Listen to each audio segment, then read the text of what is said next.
मित्रांनो, तुम्हाला एक व्हिडिओ दाखवतो. माणूस कोण हे मला माहित नाही, पण ते बोलतो काय आणि त्याच्यावरून तुम्हाला काय वाटत आहे ते बघा. प्रत्येक नऊ आंदोलनात म्हणलं मग शेवटचं उपोषण आहे सरकारला, ही तारीख ती तारीख. अरे 9 तारखा दिल्या, 9 उपोषण केले तुम्ही. 9 उपोषणातून काय मिळवलं तुम्ही? 3 लाख प्रमाणपत्र, 90 लाख मराठवाड्यातले. त्याच्यामुळं त्यांच्यातून आता काही मिळणार नाही. त्यांना फक्त कुठेतरी टेंडर मिळवायचे किंवा 2 सप्टेंबरला जे शब्द दिलेला आहे, आता त्यांचे कोणत्या एजन्सीवर कामं चालू आहे याचे सुद्धा आकडे माझ्याकडे. कोणाची कुठं कामं चालू आहे हे सुद्धा माझ्याकडे आकडे. हे वेळ प्रसंगी मी देणारच आहे. किती समाजसेवा आहे, 0% बी नाही त्याच्यामध्ये. मनोज जरांगे इतके मोठे माझ्याकडे यादी आहे. त्या लोकांना का टेंडर मिळत नाही? प्रताप राखोंडे सुकापूरचे, त्याला का टेंडर मिळू नये? एक उद्धव गायकवाड आहे माझे सहकारी, त्याला का टेंडर मिळू नये? एक गणेश शिंदे याचे हिंदेवाडीचे, त्याला का टेंडर मिळू नये?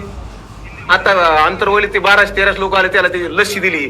त्याच्यामुळं टेंडर प्रक्रिया फक्त त्याच्या लाभार्थ्यालाच मिळते, त्याच्या जवळच्यालाच त्याला. आणि आता हे काय म्हणतोय, इतके 9 उपोषणं केले, 9 आंदोलनं केली आणि ह्या आंदोलनातून काय मिळालंय?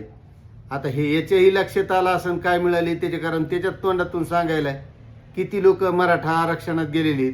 आता पुन्हा काय म्हणतोय, कुठं टेंडर दिले, कोणाला दिले, म्हणजे याला टेंडरच पाहिजे होते ना.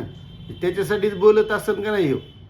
याला गरज सर खरंच समाजाचं भलं करायचं असतं तर कोण टेंडर घ्यायला, कोण काय करलं, याच्यापेक्षा समाजाला काय भेटलं याच्यावर हे बोलला असता का नाही? पुन्हा काय म्हणतो, याच्याकडे एक यादी आहे कोणाला टेंडर भेटत आणि याच्या जवळच्या लोकांना भेटले नाही हेच सांगायला. म्हणजे याला गरज होती, यालाच टेंडर पाहिजे होते. याला काही तिथं भेटलं नसन, नाव विचारलं नसन, कोणी बोललं नसन आणि त्याच्यामुळे हे बोलायला टेंडर कोण घेतले आणि यानं घेतले आणि माझ्या जवळच्या याला दिले नाही.